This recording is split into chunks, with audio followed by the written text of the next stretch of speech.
In this video, I will be demonstrating how to manage your email preferences using your Cachelan SolarVu Energy portal online. So the first step is you're going to go to www.cachelan.com. On the homepage, you'll see that there's a login button on the left sidebar. You're going to click on that, and it'll prompt you to input your username and your password. So when you get a SolarVu portal, you're going to get your own unique login information, but for this demo, I'll just be putting in mine. When you're ready to go, you'll click go or press enter on your keyboard. Once I log in, I'm routed to the home page of your SolarVu Energy portal. On this page, which is under the Setup tab, you'll see that there's several other tabs, but we're going to be working in the first one we were routed to, which is the Accounts page. When you scroll all the way to the bottom of this Accounts page, you'll see there's a section called Email Setup. For this video, this is where we will be working.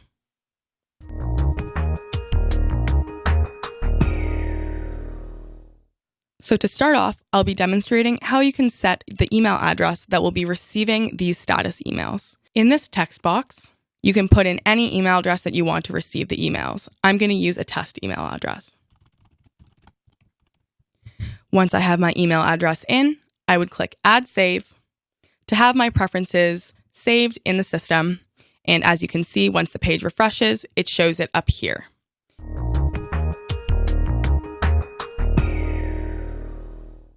Another preference you can set is the frequency at which the email address that you set will be receiving the emails. So what I can do is I can go to the left-hand side to frequency and click on the drop-down menu. And as you can see, when I click on it, it gives me different options of how often I'll be receiving the emails.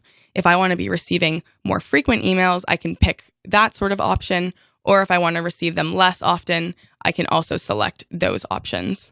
So let's say I would like to receive emails every hour. I want a really high frequency of email statuses sent to me. I would click on that. And then once I was happy with that, then I would click Add Save. And the page refreshes and the system has updated my preferences.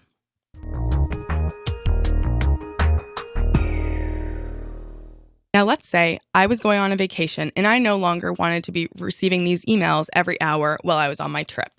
I can remove my email address and then re-add it when I return and I want to start receiving them again. So what you would do for that is you would go to the right side, and you could uncheck the active box and you could save that. So that means for the time being, you're not going to be receiving these emails. And when you return from your vacation, you can recheck the active box with your preferences already set up.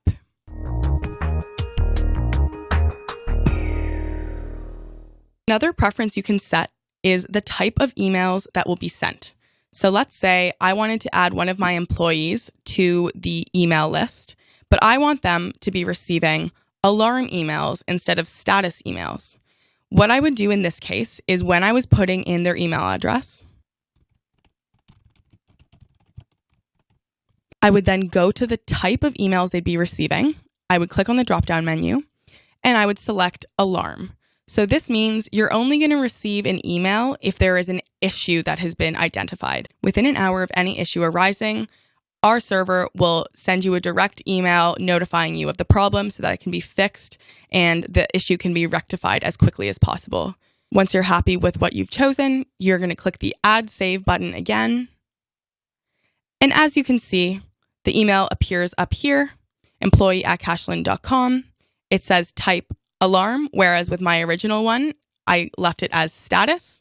And under frequency of that email, it says immediate. You don't set a specific frequency for alarm emails as opposed to status emails because you're only going to receive the emails when something arises.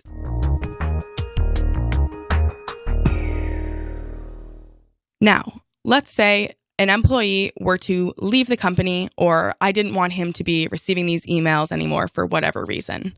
What I can do is I can actually just remove his email from the system. So this is different than changing the activity. If I clicked off of active, that means that they're no longer going to be receiving the emails for the time being, but they're still in the system.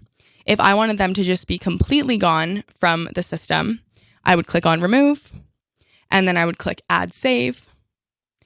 and the system would refresh. And as you can see, their email no longer appears here. So all in all, there's lots of things that you can do to customize your email preferences to whatever best suits your needs. It's as easy as that.